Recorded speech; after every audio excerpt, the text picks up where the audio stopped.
in the submission process.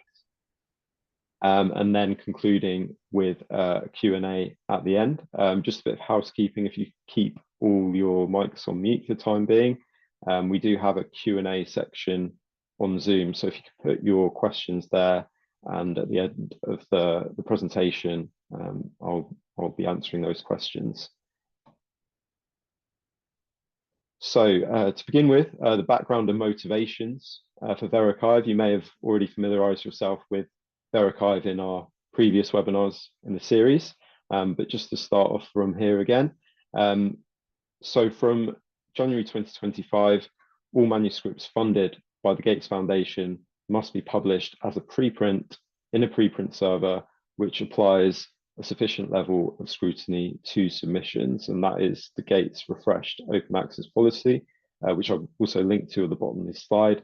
And incidentally as well, the slides and recording will be shared with you after the webinar, so you may pursue these links in your own time. So to support researchers in complying with this refreshed open access policy, the Gates Foundation, F1000 has launched VeriXiv, which is a validated preprint server, on the 31st of July. So it's freshly launched for you to submit to as a Gates funded researcher.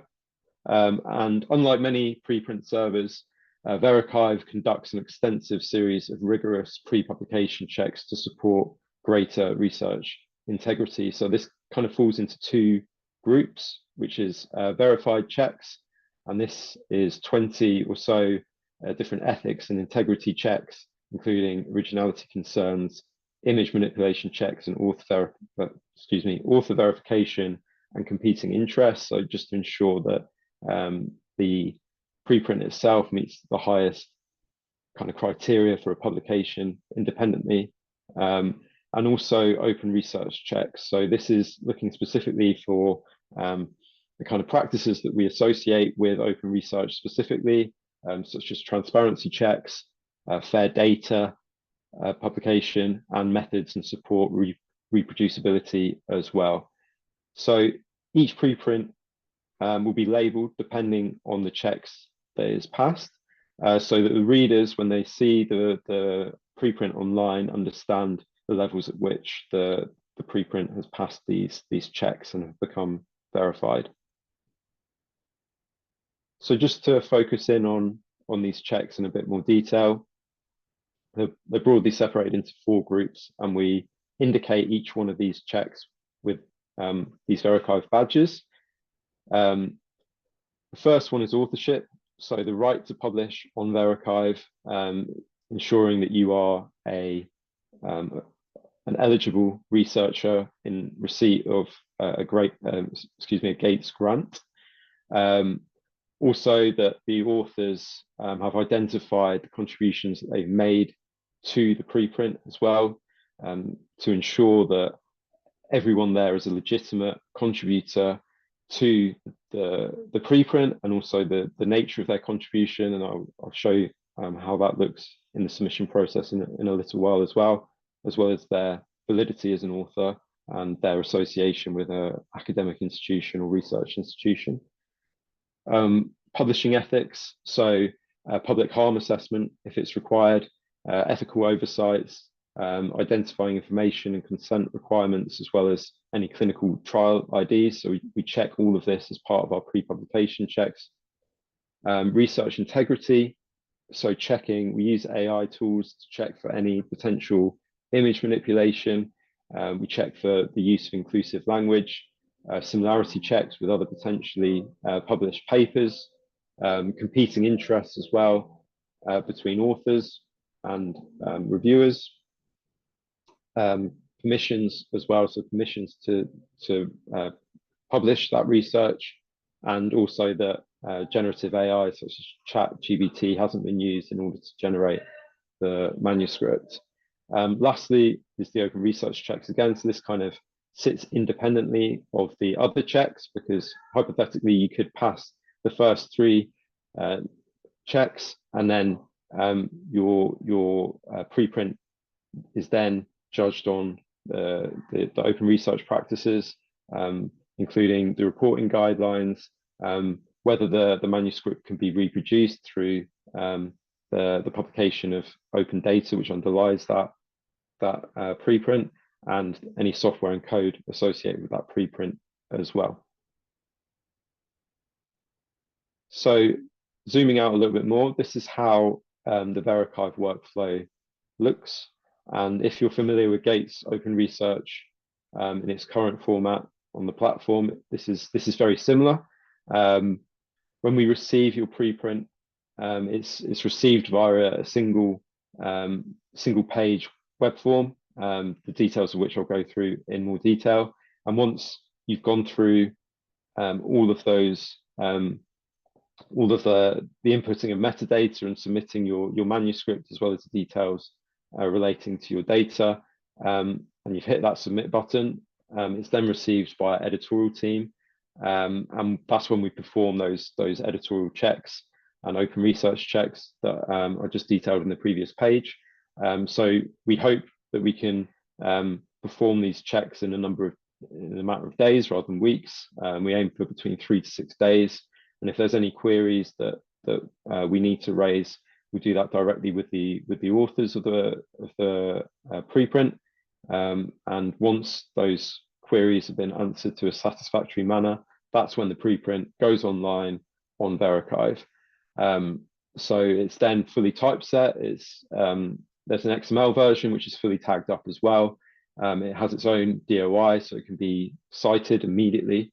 And also the badges that I detailed will be displayed alongside the preprint, so readers can immediately see the level of verification that the preprint has been through, and that preprint can now be viewed and cited, and it will also be indexed on Google Scholar.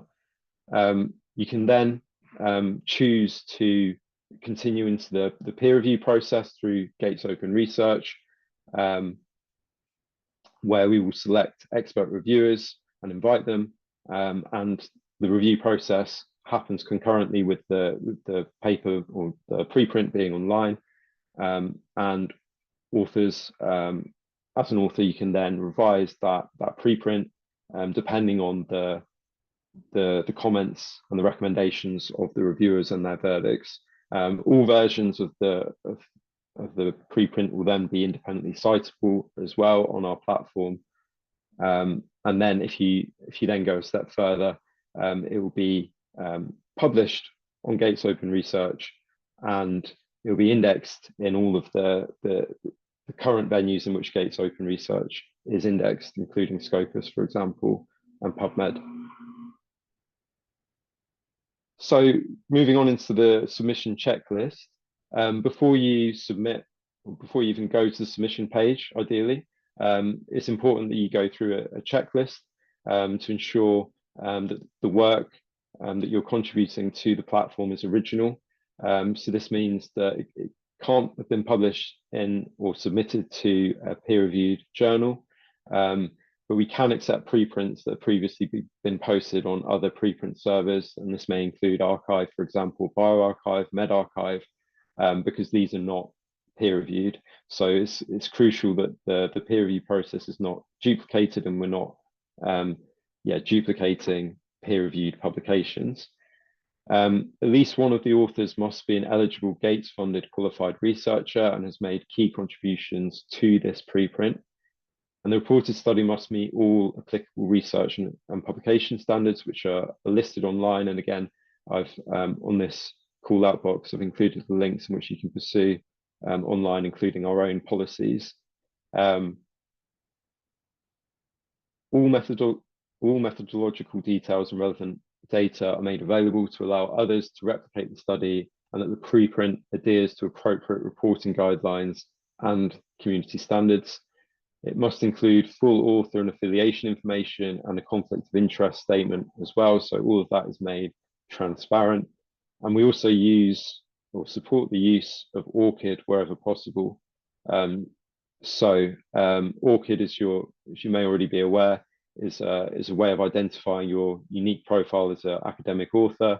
And in this instance, it's actually mandatory to sign up to ORCID if you haven't already, so you can provide your ID, and that simply smooths the submission process for everyone involved, ensures that you're correctly identified with the preprint that you're submitting.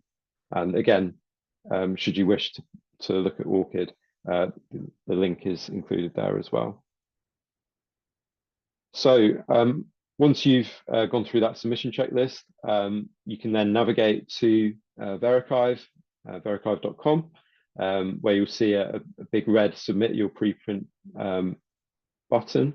If you haven't already registered an account, you'll need to do so. And again, you can do that directly via ORCID or via your Google account as well. And again, that will just populate your details automatically. Once logged in, you can either submit a new version, or you also have, if you've already submitted a draft or started a submission, you can complete that draft. When submitting that new version, you'll be presented with a single page web form, and this will include, again, your ORCID ID, the article type as well. So we have a number of different article types to choose from, the subject area of your article or your preprint, the title and abstract of no more than 300 words, keywords for your manuscript, the authors that are associated with the preprint, and this includes the credit taxonomy that I referred to earlier. And this box highlights the different kind of categories of contribution that you can identify with each one of the authors associated with your preprint, and then the affiliations listed in the form as they should appear on the final publication of the preprint.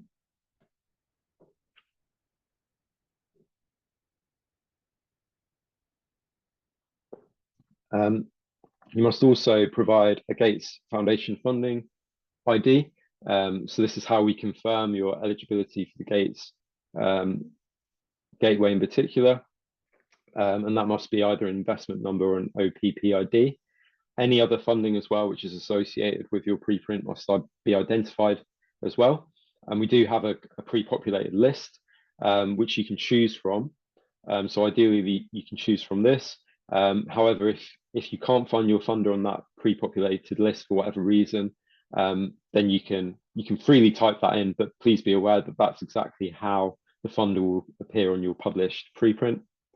You must confirm that you or one of the co-authors of your preprint is a Gates Foundation beneficiary, and a manuscript file must be uploaded in either doc or docx or RTF file formats. Of course, they're all file formats which are commonly associated with Word.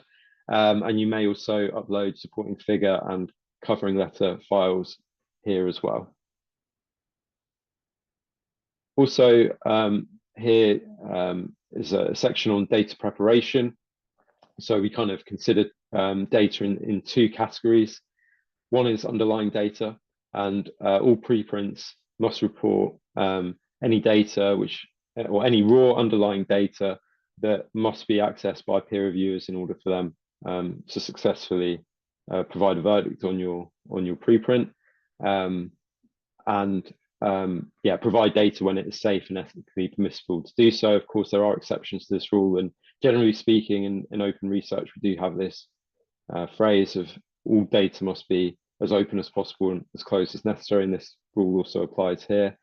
And we also ask you to upload that data to an open data repository before the preprint is submitted. So we will be asking you for the details of that deposit to an open data repository, and we also check like the FAIR criteria of that data repository as well. So as long as it's findable, accessible, interoperable, and reusable, then it will be considered to be a fair open data repository and one which is eligible for use for open data. And incidentally, this will be included in the data availability statement for the preprint as well. And the second category of data is extended data. So this includes additional materials that support the key claims, but are not absolutely required to follow the study design and analysis of results, but should also be uploaded to a data repository wherever possible. We also use reporting guideline checklists as well. So depending on the nature of your study and your research, we ask you to follow these particular reporting checklists. And if you want to pursue a more lengthy list of different types of study in their reporting guidelines, You can find this in the Equator Guidelines list as well, which is a more extensive list than I've included here. And also in this part of the data preparation, we do ask you to confirm either that yes, some or all of your data can be shared, or no, none of the data can be shared, or I did not use data, or I do not wish to share data at this time. And if it is the latter, then we do ask for you to clarify precisely why your data cannot be shared, so that we can judge whether an exception can be made in this instance. So looking more closely at the dataset details and what we ask you to provide in order to generate a data availability statement, we ask you to provide a dataset title, a URL to that dataset as well, the persistent identifier to that dataset. So this is most commonly a DOI, the repository name of where that data is hosted. So this could be Figshare, for example, but as we know, there's many different open data repositories, which again, many eligible as well, as long as they're fair. The dataset creators as well, and we ask that all names associated with the data are separated by commas, so again, we can report on that. The type of data, the type of license used, so most commonly this is CC BY license, an attribution Creative Commons license, Creative Commons 0, or an equivalent open license. So we do ask you to specify which one of those, and also if you're not sure, you can also select that at this point, so we can clarify.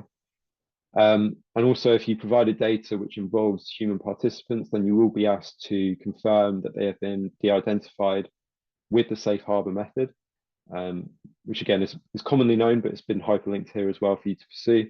And if there is additional data which cannot be shared, you'll be able to explain why via a text box, which is up to 500 words.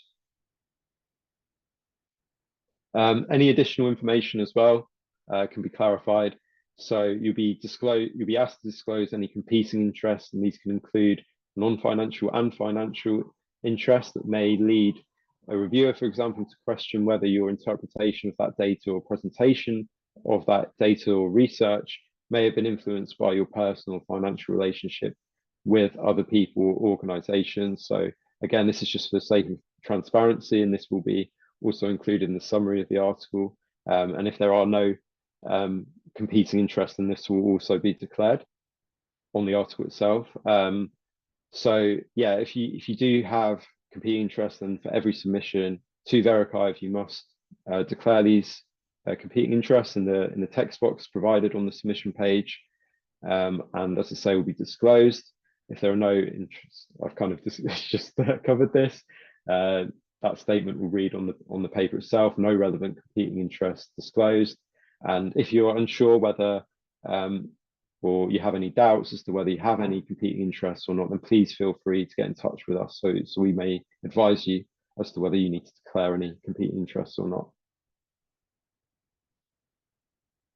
Moving on to the declarations and publishing terms and conditions. So this is effectively the last part and the legal most legalese part, I suppose, of the submission process. And you'll be asked that you and your co-authors are indeed the authors of the preprint, that your co-authors as well understand that you've submitted to VeriXiv, and also the data as well has been linked as well in support of that preprint, and that they've authorized you to act as their agent, their author in contact with us. And then going forward, you and your co-authors have all the necessary rights and have obtained all the necessary permissions and consents to grant the rights granted to the preprint. So this will include any third-party rights that you may have used, any third-party data or figures that you may have reused. You must clarify that you sought permission where necessary to include those in your preprint, and you confirm that the submitted preprint has not already been published in a peer-reviewed journal. So that loops back to what we were saying earlier in terms of ensuring that before you do submit your paper, you do understand that it can't have been peer reviewed elsewhere or not be under consideration elsewhere where peer review takes place, such as another academic journal. And you agree to the general terms and conditions of the publisher, which again can be read in full here, which is a lot more lengthy, in fact, in this slide. Okay, and once we have received your submission and it's passed those editorial checks that are undertaken, this is how the article appears online.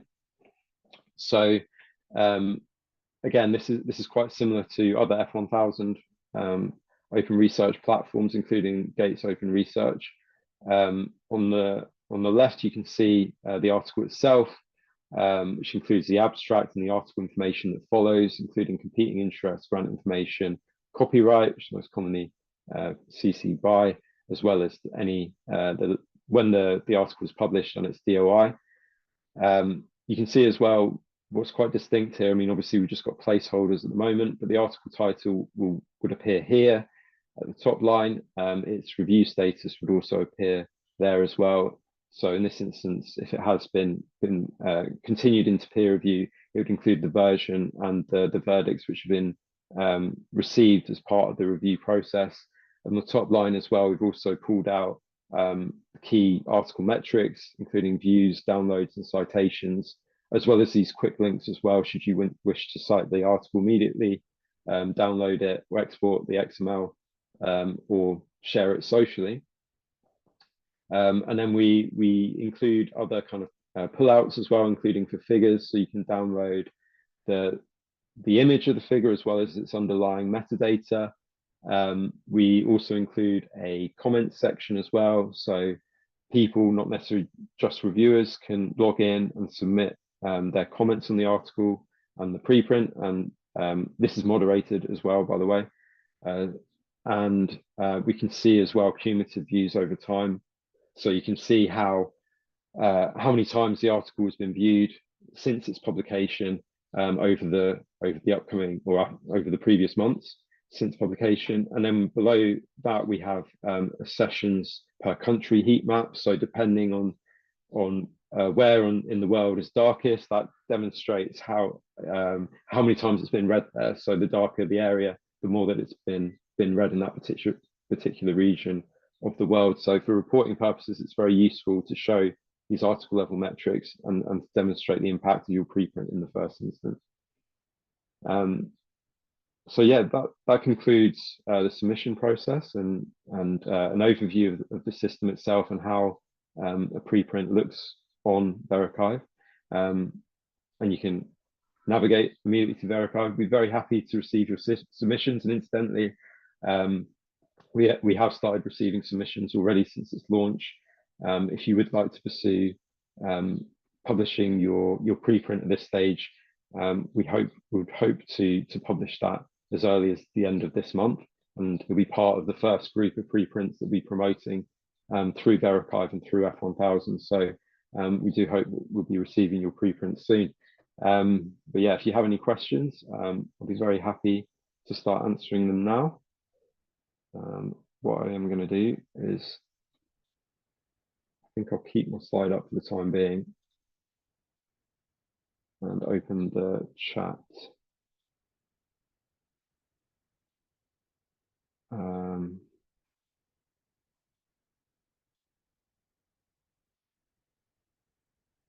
So I'm not seeing the Q&A at the moment.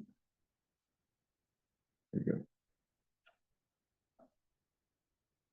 So yeah, there's a number of questions that have been answered. Actually, yeah, my colleague Molly has already jumped in, as has my colleague Andy, which is extremely helpful. So hopefully all of those answers are really satisfactory. And also, I don't think there's many left. That's extremely helpful. Thank you, Andy and Molly, for being so proactive with that. I see there's still two questions that are open. Actually, for the benefit of the recording, I may just read through those answered questions. So yes, the presentation will be shared after the event, along with the slides. How does it work with the manuscript? Just one DOI from VeriXiv and then another DOI that's published in the actual journal. So yeah, Andy, would you like to jump in? In fact, I noticed you just turned on your video. Yeah, I was just thinking more about the ones that have been specifically asked that haven't yet Okay. um, been answered, whether it might be worth going through those kind of verbally rather than typing, because obviously the first question from Indira has 10 points to it. So some of which I think will be best handled by yourself or Molly, and some which are very much around a technical nature, which is the ones that I can answer. Okay. Um, we'll get onto that then. I'll just read through the ones that have been answered just for the benefit of the recording. Um, so yeah, the preprint will have a DOI, and then any new DOI will be provisioned on any following journal. Any yeah subsequent journal publication, and that will be on acceptance of that journal. Um, on underlying data, um, we do include qualitative data as well. So for interviews, for example, transcripts can be submitted as long as they're as long as they're de-identified, as Molly has stated here. So we do have data guidelines depending on the different research areas as well. So if you do come from humanities, social science background, then there are specific details on data sharing that you can pursue online. Um, if that doesn't satisfactorily answer that particular question, um, yeah. So we accept all types of research, including human subject research and non-human subject research. There's guidance for de-identification beyond safe harbor, which is more likely to be used for quantitative data.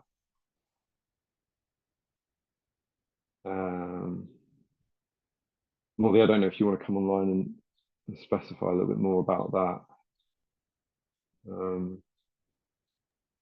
Um, yes, I can do. I I think it's very difficult to de-identify qualitative data, and we do respect that. Especially if you have transcripts from focus groups or interviews. So if it cannot be adequately de-identified, then we would say that it needs to be shared in a restricted way. And we can help with that, and we have guidelines on that as well. Beyond safe harbor, we don't really recommend any other de-identification guidelines. Those are the ones that we have officially. But I would also say your institution should also have guidelines for de-identification as well. So I would reach out to ethics groups or your institutions who should be able to guide you on that too. Great, thanks, Molly. How much does it cost to publish on VeriXiv? It's free, so it's covered by your Gates grants. So there's no APCs associated. And as Andy says here as well, that includes the peer review process as well as transfer to Gates Open Research itself and any indexing as well. Okay, so go into the open questions. So starting with one from Indira. This is a lengthy one, so we might go through each question in turn. There's 10 questions in total. Can we register an institutional account and submit all researchers' preprints to VeriXiv on their behalf? Would you like to say that? Yeah. I can take that one. Yeah. So we would say no. We would like authors to submit their own preprints, and authors will have to have a Gates grant in this initial part of VeriXiv as well. So they would need to submit through the Gates gateway, which is on VeriXiv. Maybe Andy, we could post a link to that in the Q&A or the chat. I will do. Thank you. And yes, but we would like researchers to submit their own preprints, as the editorial team will have to communicate with them about publishing and declarations, etc. Great. In terms of templates and guidelines, all of that's online. So we do have a Word template that you can use. The file formats I briefly went through in terms of the manuscripts themselves. I'm not sure if beyond Word file types as anything? No. Okay. What are the deadlines or timelines for submitting preprints to VeriXiv? That there are no deadlines. It's an open platform, but as I've mentioned at the end of the presentation there, we would really happily receive your preprint as early as possible, so we can obviously publish it as soon as possible and also promote it as the first batch of verified preprints on the platform. Is there a mechanism for revising or updating preprints after submission? Would you like to say that, Molly? Or Andy? Andy. Yeah, yes, there is. There will be, and it actually comes into the version control part of this here as well, in that you'll submit your first version. Obviously, as Sam has described, there are the checks that are gone through to make sure that it meets the required standard for publication.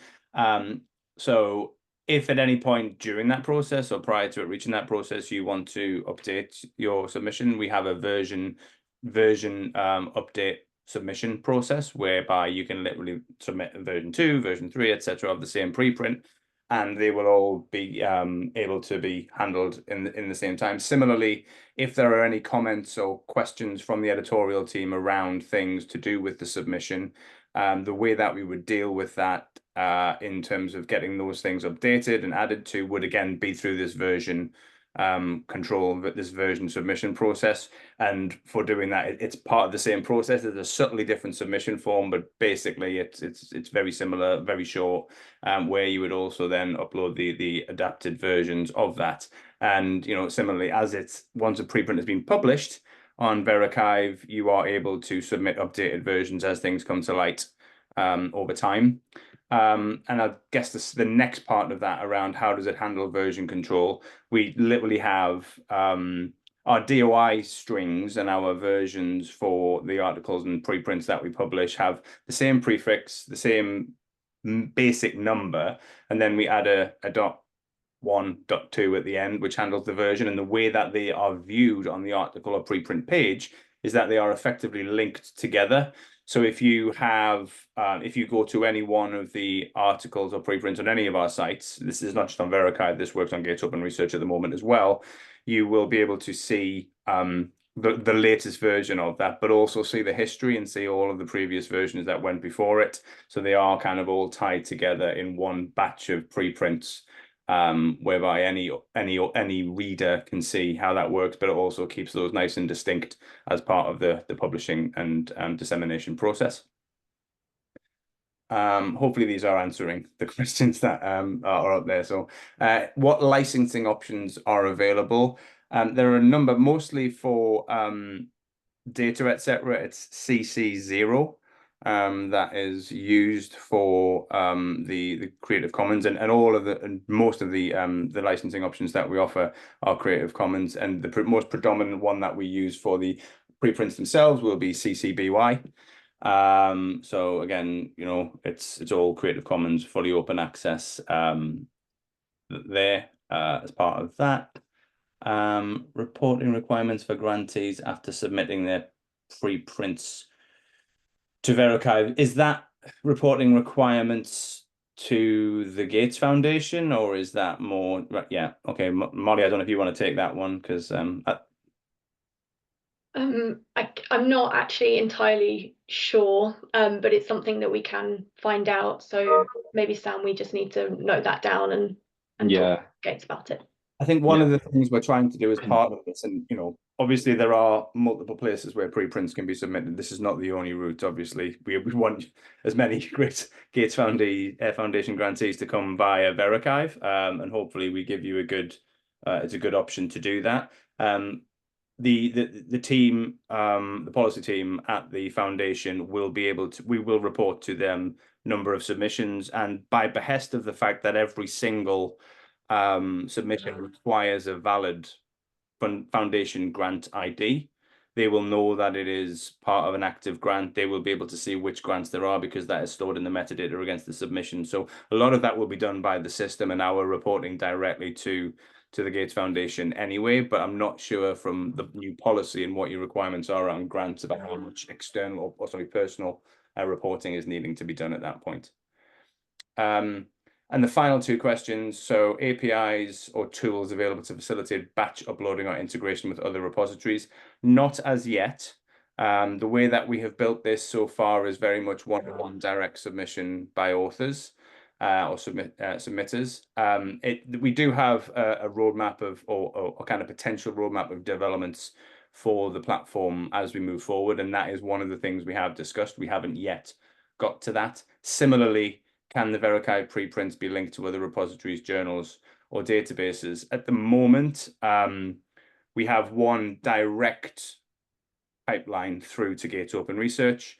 We are looking to extend that, predominantly in the first instance into other F1000 or TNF, Taylor and Francis related journals, because we have a direct way to do that. And in the future, if there is the need to do it, or we look to do it, then, and there is a standard we can follow, then it is possible that we can adapt our dissemination functionality to support transmission to other repositories, journals, and databases. Again, not there. Don't have a timeline for that as yet, but it is an eminently possible potential future. Great, thank you. And moving on to the next question.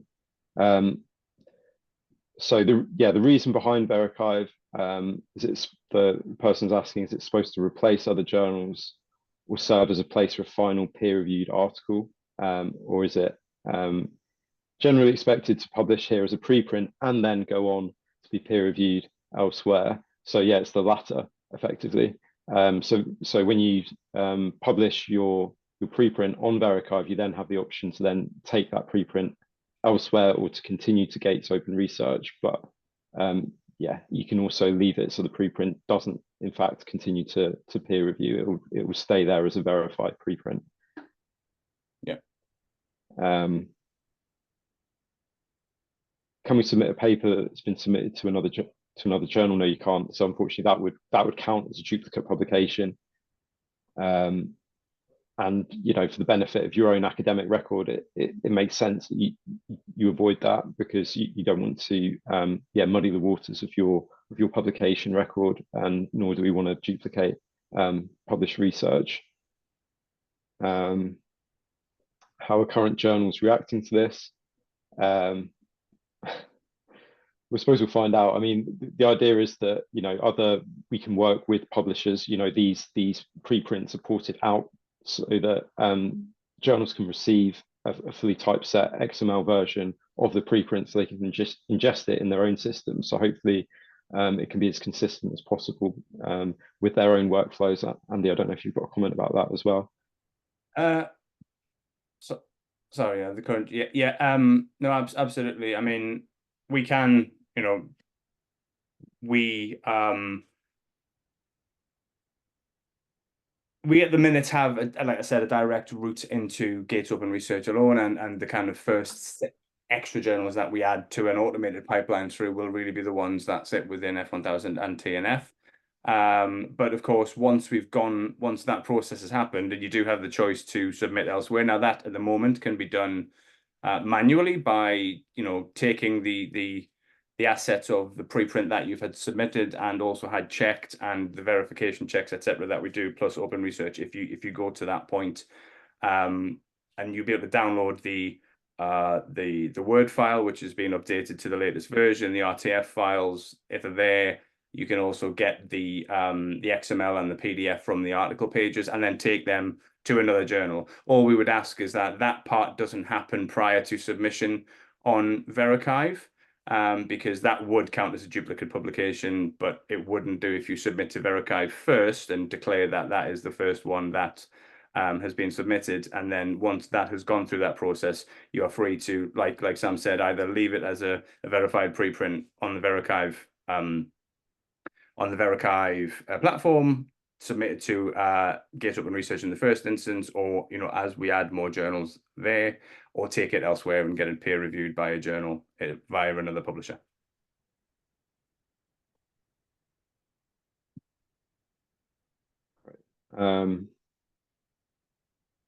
Just scrolling down. So yeah, there's a question here. Are we required to publish Gates funded research through VeriXiv? So no, not specifically through VeriXiv, but through a preprint server that verifies that preprint and the standards of that preprint. So the kind of motivations from the Gates Foundation is to ensure that the quality of research that's published in the preprint is of a good standard, and to stop any or to lessen the chances of any misinformation being spread, to ensure that the authors are eligible for publishing their research through Gates. So that is the key motivation. And as we are as F1000, as a publisher, an existing partner with Gates Open Research, we've worked very closely with them to provide and to develop VeriXiv as an option and as a venue, but it's not the only option and venue. So yeah, we'd love to receive your preprint submissions, of course, but there are other options available for you to pursue as well.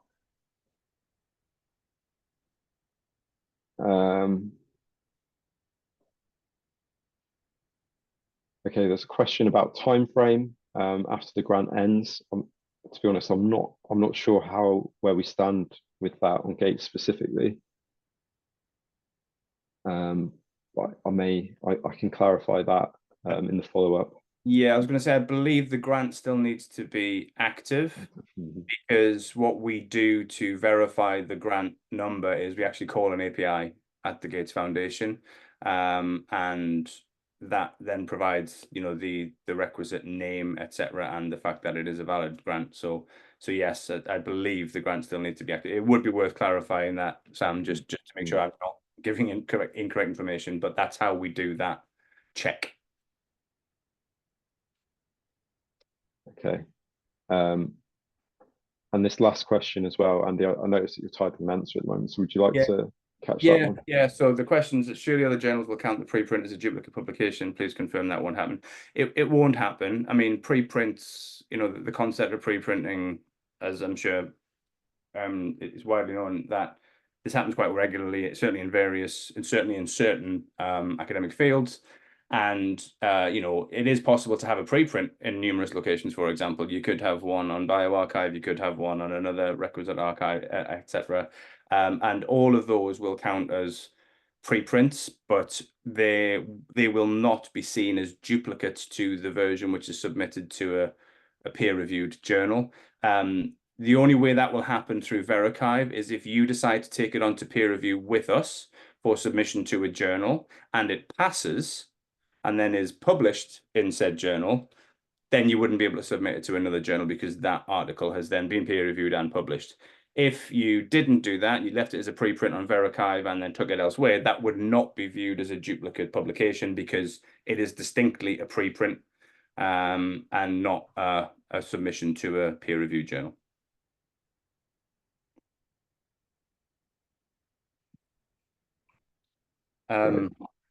And I guess the last one I can take as well, unless anybody has. So could you explain more about the reason for publishing preprints? Why not just go straight to a normal journal? I understand that speeding up the dissemination of science is good, but what if people start citing preprints and these preprints are problematic because they haven't been peer reviewed? Yeah, it's a very, very good question. I mean, the reason that we're working very closely with the Gates Foundation on this is because they are changing their policy to mandate that all outputs from their funded research goes to preprint. One of the reasons they want to do that is very much that speeding up the dissemination, but also one of the reasons they wanted to work with us is because if you look at what the checks that we're going to be doing, which Sam has gone through, it's a lot higher bar to get over than any other preprint server that is around there. There are a number of, they don't do nothing. They do a good number of checks, but they certainly don't go to the level of verification and checks that we do. And because the foundation wanted to do that speeding up, but do it with a kind of an eye on veracity and verification and trustworthiness of the submission. That's why they work with us on this one. So yeah, there is that question about people citing preprints and these preprints are problematic. that is a risk, and obviously we fully expect preprints to be cited as part of this. But preprints are cited, from ChemArchive, from bioRxiv, from other preprint servers at the moment, and they have the same challenges around that. And of course, we've seen in many cases, quite sometimes well publicized, that just because something has been peer reviewed and actually published, there can still be problems with those articles as well. But absolutely, I understand the question, but like I say, we've worked very closely with the foundation on coming to this, and this is to support that policy of which all foundation grantees will be required to participate or comply with come 1st of January 2025.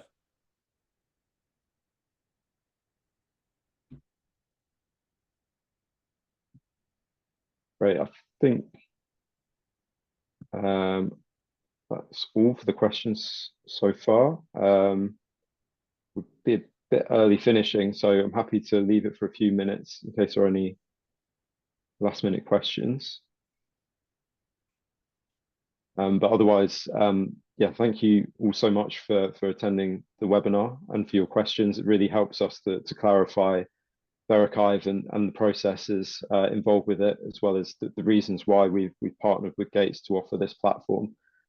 So yeah, please do keep us in mind for publishing your preprints, and if you don't hesitate to reach out to me or any member of the F1000 team, be happy to talk to you more about VeriXiv. So yeah, thanks all so much. Enjoy the rest of your day.